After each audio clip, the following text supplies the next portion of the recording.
머리카락이 너무 없어서요, 항상 고민하는 한 대학생이 있었습니다.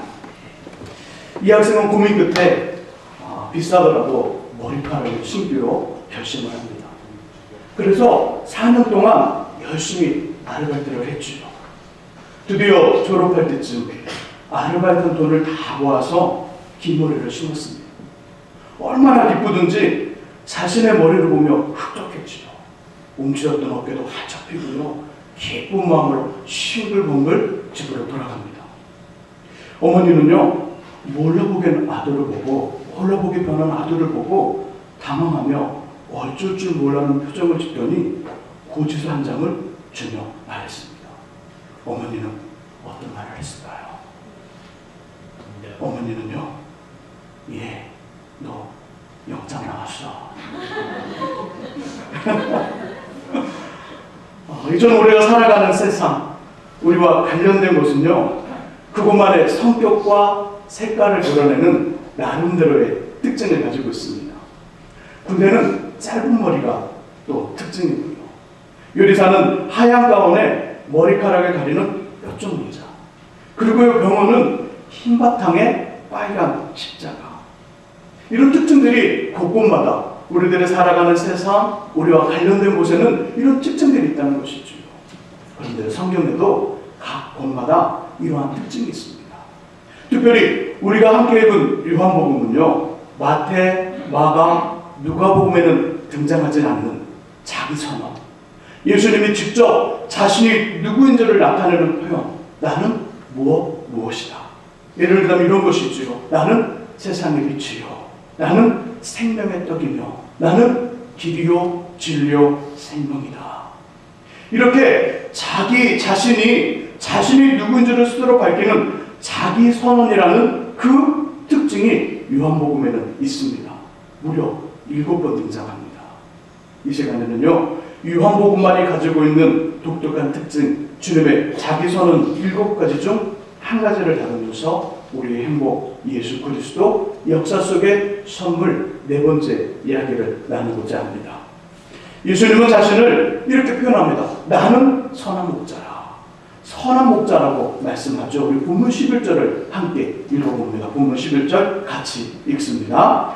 나는 선한 목자라. 선한 목자는 양들을 위하여 목숨을 버리거니와. 아멘. 나는 선한 목자라. 주님은 자신을 선한 목자라고 밝힙니다.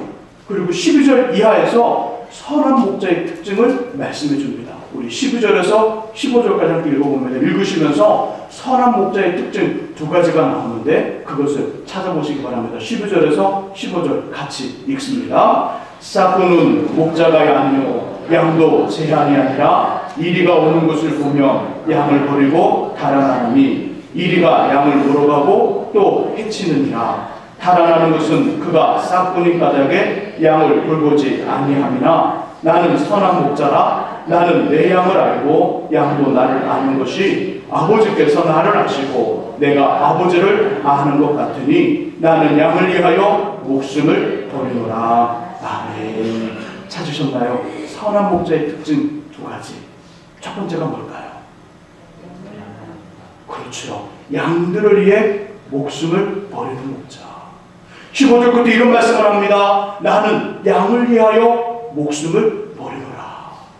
11절에도 동일한 말씀이 있습니다. 선한 목자는 양들을 위하여 목숨을 버리거니와. 선한 목자의 한 가지 모습은 이것입니다. 양들을 위해 자신의 모든 것, 생명까지도 드리는 것. 이것이 바로 선한 목자의 한 가지 모습이라는 거죠.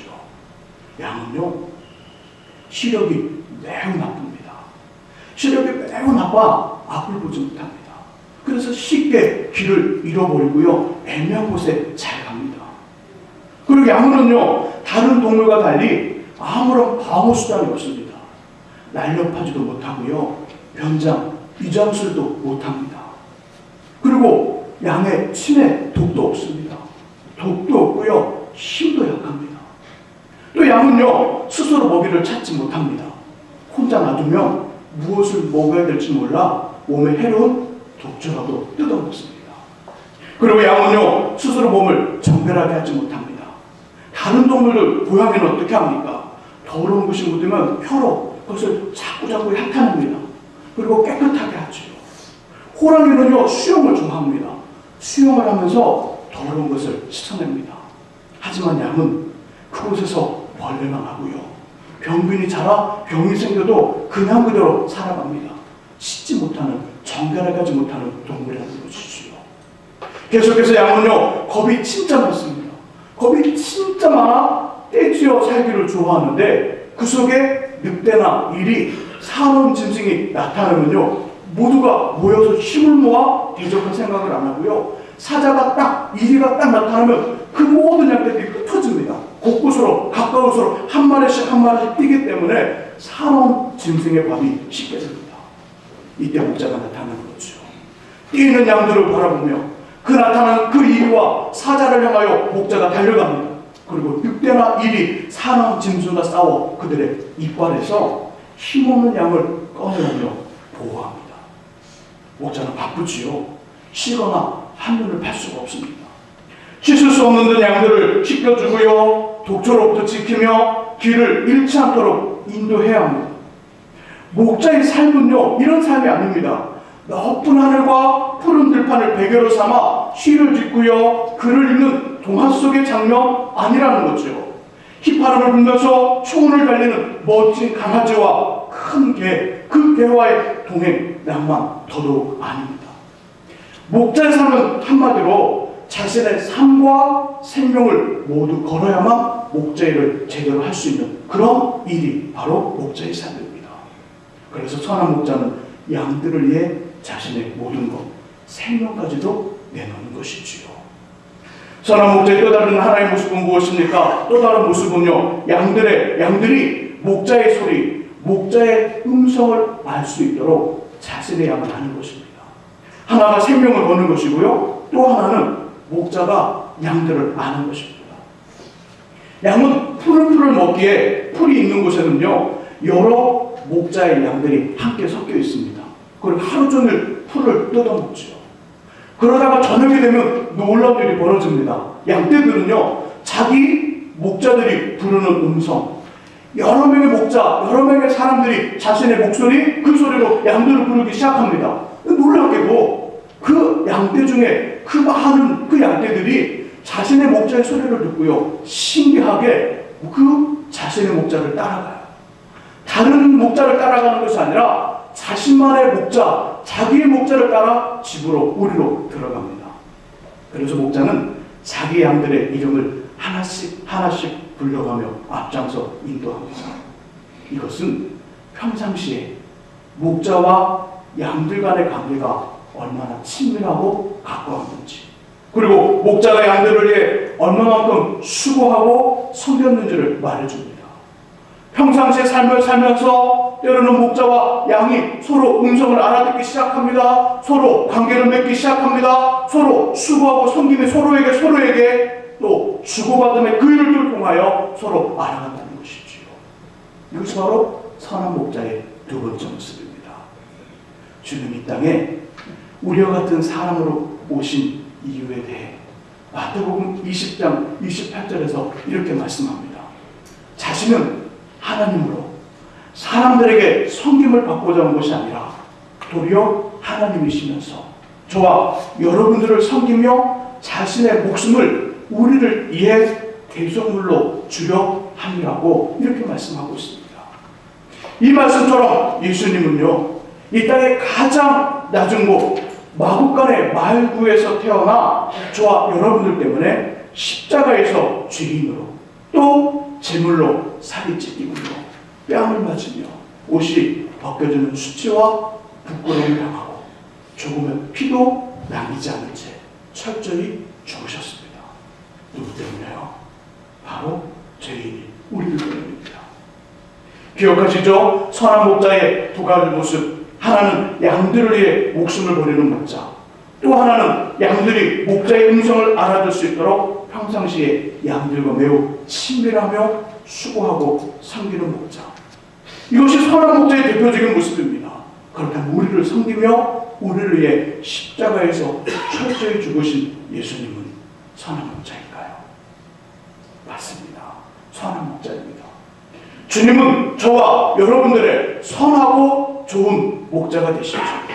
먼저 선하고 좋은 목자가 되시는 예수님 안에 거하기를 주님의 이름으로 축복합니다. 우리 행복이며 역사 속에 또 선물이고요.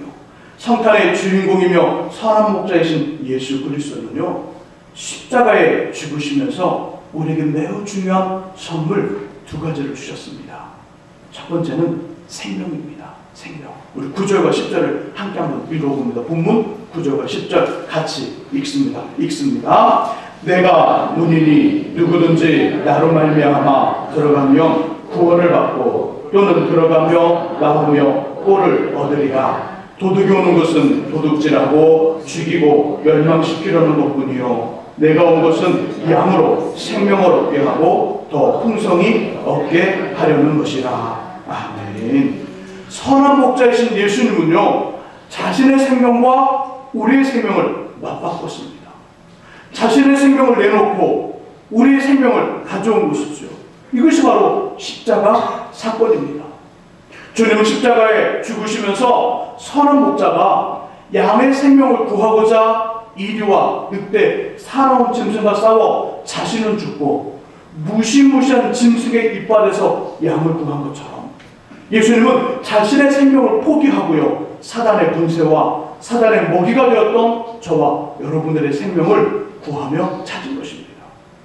함께 읽은 본문 9절에서는 이 모습을 구원이라 했고요, 10절에서는 죽음을 극복한 생명이라 했습니다.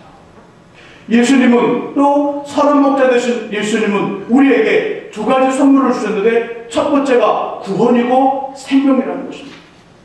사도바 선생님은요, 히브리서 2장 14절과 15절에서 사람들이 가장 두려워하는 것이 죽음이라 말씀했습니다. 죽음.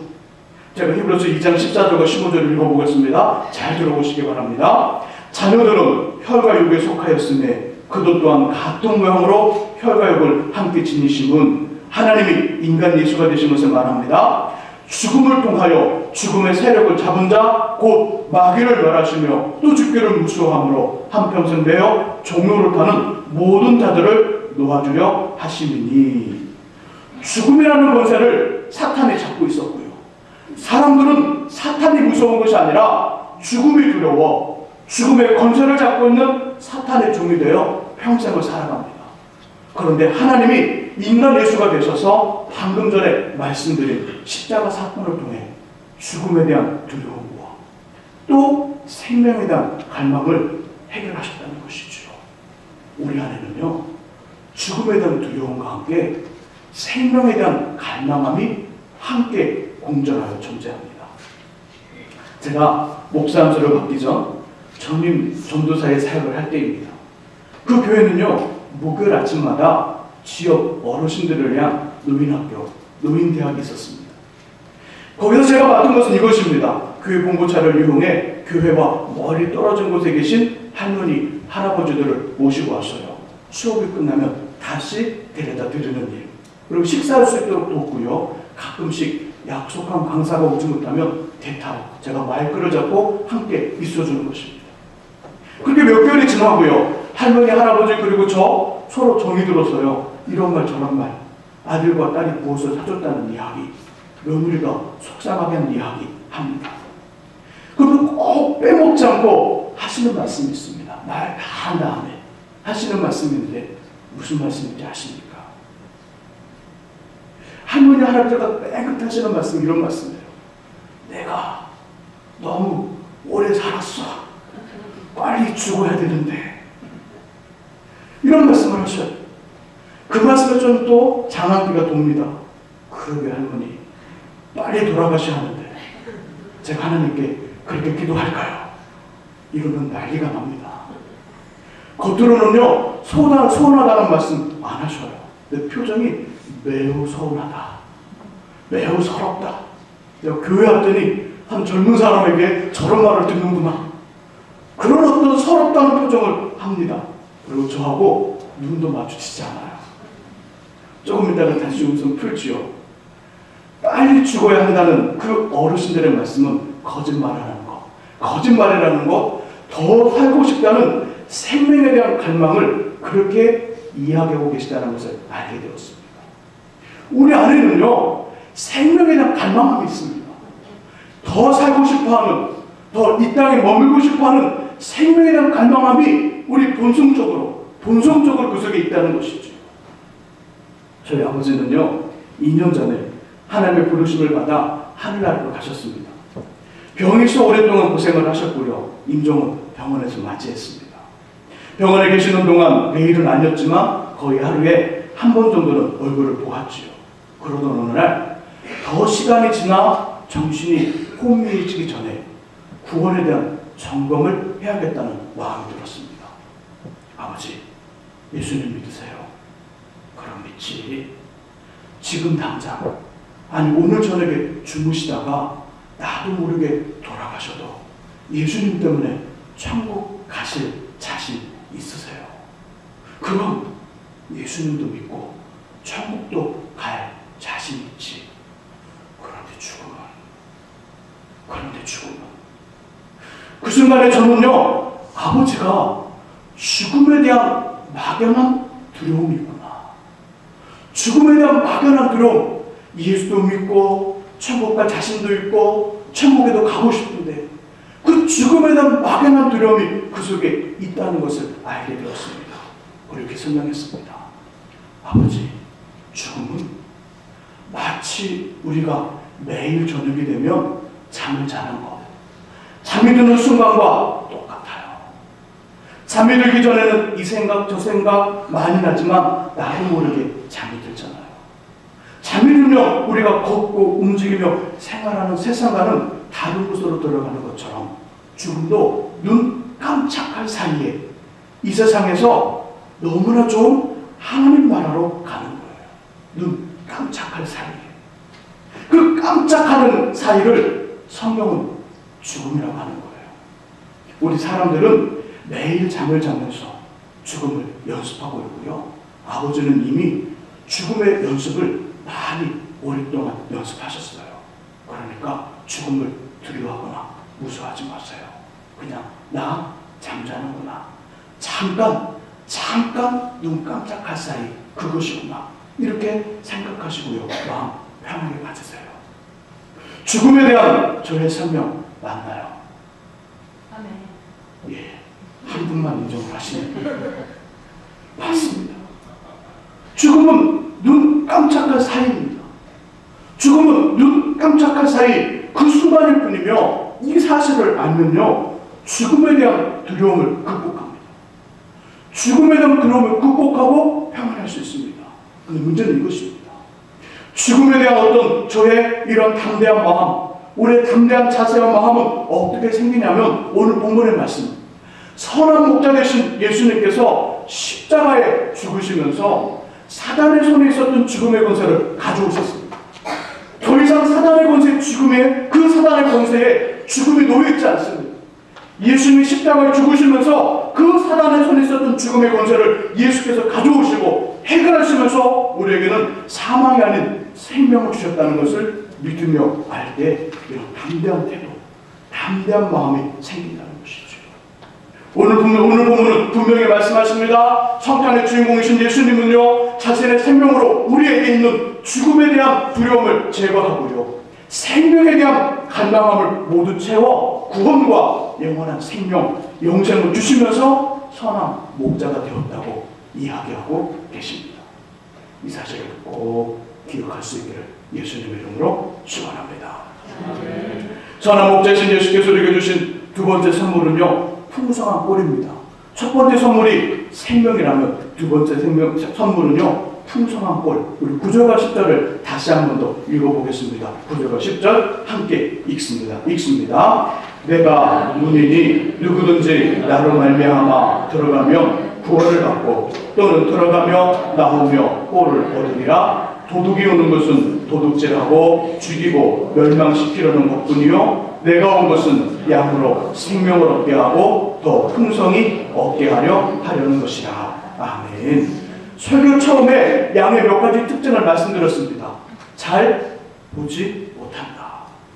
공격의 능력도 방어의 능력도 이장할 수 있는 능력이 없어 사나운 짐승의 밥이 식게 되는 거고요. 뿐만 아니라 먹이를 스스로 찾을 수 없기에 풀이라면 독초도 상관없이 먹어 죽을 수도 있다는 이야기했습니다.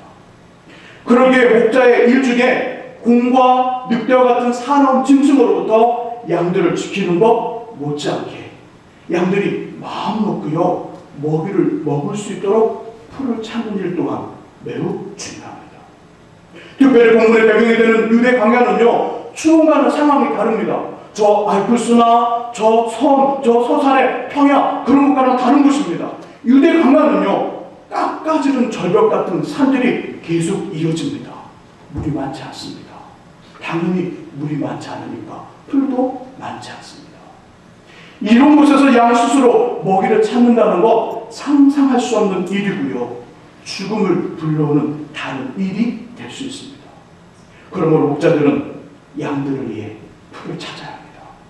풀을 찾아야 되고요. 물을 찾아야 됩니다. 풀과 물을 찾은 다음에 그곳으로 자신의 양떼들을 이끌고 인도해야 되는 좋은 꼴, 풍성한 꼴을 찾아야 되는 것이 바로 선한 목자의 두 번째 일이라는 거지요.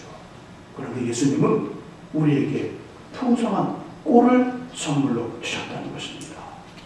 시편 23편 1절과 2절 말씀 기억하십니까? 여호와는 나의 목자시니.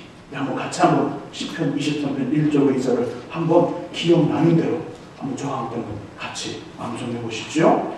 여호와는 나의 목자시니 내게 부족함이 없으리로다. 그가 나를 푸른 풀밭에 누이시며 쉴만한 물가로 인도하시는도다. 아멘. 여호와는 나의 목자시니 내게 부족함이 없으리로다. 그가 나를 푸른 풀밭에 누이시며 쉴만한 물가로 인도하시는도다. 이것이 선한 목자 되신 예수님이 우리에게 주시는 꼴, 좋은 꼴, 풍성한 꼴이라는 것이지요.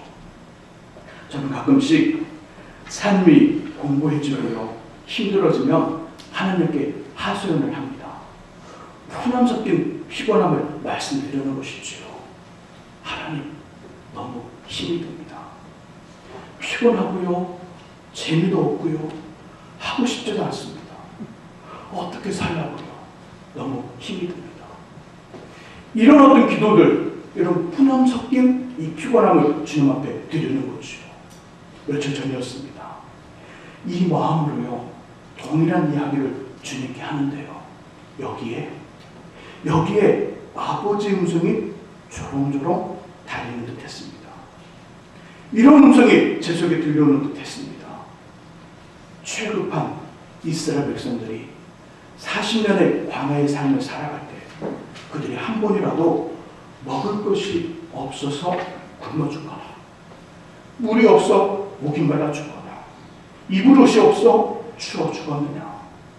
40년이라는 광야의 삶을 살아갈 때 그들이 농사를 짓거나 창고를 만들어 저장하지 않았지만 충분한 먹을 것이 있었고 충분한 물이 있었으며 신발이나 옷이 헤어지지 않았다. 그들이 힘들었던 이유는 먹을 것과 입을 것과 마실 것이 없어서가 아니라 나의 말을 순종하지 않았기 때문이다. 너도 마찬가지. 너의 삶을 붙잡고 너의 인생을 책임지는 나만을 바라보아라. 이 마음이 제 안에 가득 차왔습니다.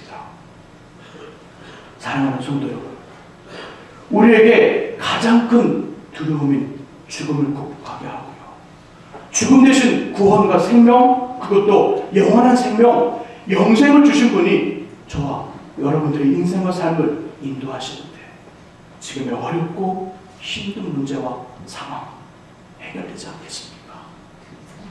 가장 선한 목자, 그리고 우리의 죽음의 가장 그 두려워했던 죽음에 대한 두려움과 생명에 대한 갈망함, 어느 누구도 그것을 해결할 수 없는데 주님이 그것을 해결하셨는데 그 주님이 우리의 인생과 삶을 인도하시는데 지금의 어렵고 힘든 문제와 상황 하나님께는 아무것도 아니라는 거죠. 그분에게 우리에게 일들이 그토록 해결하기가 힘든 일일까요? 아니요, 그렇지 않습니다. 선한 목자이신 예수님의 손에 우리 인생과 가정, 자녀들, 삶의 현장이 올려지면요 성경 말씀 그대로 잘 되고 잘 되며 복을 받고 복을 받을 것입니다. 또한 선한 목자이신 예수님의 손에 우리의 질병이 올려지면 치유와 회복이 일어나고요. 우리 약함은 강함이 되며 눈물은 웃음으로, 괴로움과 고통은 기쁨과 즐거움으로, 그리고 가난은 부유함이 되는 줄 믿습니다. 지금의 상황, 지금의 문제, 지금의 삶의 현장과 인생을 선한 목자 되신 예수님의 인도하심에 온전히 맡기시고요. 그 인도하심에 순종하는 저와 여러분들이 될 수 있기를 주님의 이름으로 축복합니다. 이제 우리 찬송 하나 하면서 말씀을 정리하고 싶습니다. 주님이여 이 손을 꼭 잡고 가소서. 우리 함께 찬송하면서 설교를 마무리하고 싶습니다. 우리 같이 찬양하시오.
선한 목자로 오신 예수님은 자신의 생명을 십자가에 죽으시면서 우리에게 구원과 생명, 풍성한 꼴이라는 성탄의 선물로 주셨습니다.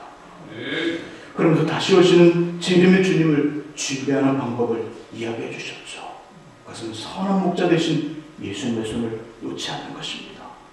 우리 생명 다하는 날까지, 주님이 다시 오시는 그날까지 예수께서 저와 여러분들의 손을 꼭 붙잡고 함께 인생의 길을 걸어달라고 구하고 요청하는 결단, 기도, 간구로 선한 목자 되신 재림의 주님을 즐거움과 기쁨으로 맞이할 수 있기를 예수님의 이름으로 축원합니다. 기도하겠습니다.